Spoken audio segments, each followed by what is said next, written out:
Assalamu alaikum viewers, I am Hina Mehjabeen. I hope you all will be fine. As you know, midterm papers of fall 2023 हो रहे हैं और students अपने papers different platforms पर share करें और वहाँ से कलेक्ट करके मैं अपने चैनल पर अपलोड कर रही हूँ, क्योंकि बहुत सारे स्टूडेंट्स की रिक्वेस्ट आई थी कि जैसे पहले अपलोड करती थी आप पेपर्स वैसे अपलोड करें लेटेस्ट। सो टुडेज़ पेपर शेयर करने से पहले अगर आप मेरे चैनल पर न्यू हैं देन प्लीज़ मेरे चैनल को सब्सक्राइब कर दें, बेल आइकन को क्लिक करना मत भूलिएगा ताकि upcoming lectures, different assignments, quizzes and papers के नोटिफिकेशंस आप तक पहुंच जाएं। लाइक भी कीजिएगा, शेयर भी कीजिएगा। Okay ji, let's start. First of all as usual मैं आप लोगों को पेपर की प्रिपरेशन की टिप्स देती हूँ कि किस तरह से आप अच्छे तरीके से अपने प्रिपरेशन कर सकते हैं।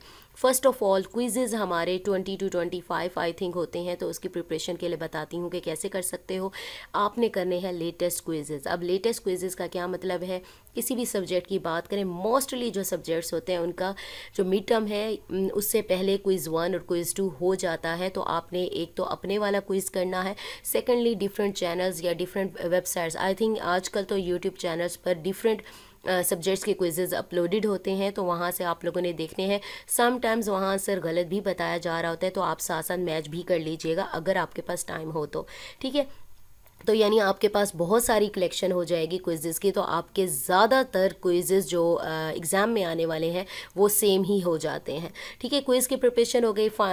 जो सब्जेक्टिव पेपर होता है उसकी कैसे प्रिपरेशन करनी है, आप हैंड आउट्स तो देख ही रहे होंगे, लेकिन आपने क्या करना है उसके लिए MCQs के लिए भी पास्ट पेपर आप यूज़ कर सकते हैं।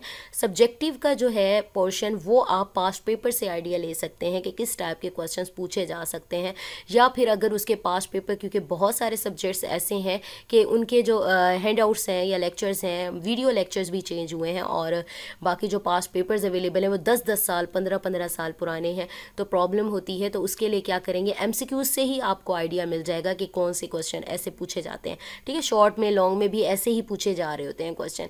तो सब्जेक्टिव के लिए आप लोग कर सकते हैं किसे आइडिया ले सकते हैं, पास्ट पेपर से आइडिया हो जाएगा कैसे क्वेश्चन आते हैं। और याद रखिएगा कंप्लीटली डिपेंड नहीं करना पास्ट पेपर पर, क्योंकि बहुत सारे स्टूडेंट्स पास्ट पेपर पर डिपेंडेंट होते हैं और फिर पेपर एवे हो जाता है, ठीक है।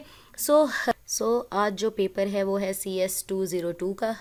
किसी स्टूडेंट ने शेयर किया है पेपर ऑलमोस्ट HTML और CSS पे बेस्ड था।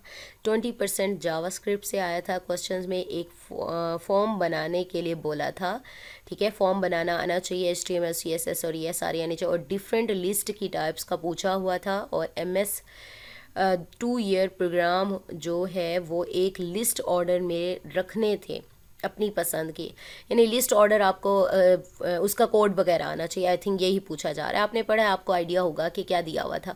कमेंट्स क्यों लिखते हैं, यानी कमेंट्स के बारे में बताना था। और CSS में 1 line and multiple line comments लिखने का तरीका। अच्छा जी, ये ना 9th 10th की बुक उठाकर भी आप लोग देख लेना, ये कमेंट्स के बारे में लिखा हुआ है और ये मुझे लग रहा है बहुत ही इंपॉर्टेंट है, ठीक है। पर्पज़ वगैरह इसका ये अच्छे तरीके से कर लेना। और डिव और स्पैन में डिफरेंस और डिव के टैग को यूज़ करते हुए बैकग्राउंड कलर, वेट ETC लिखें।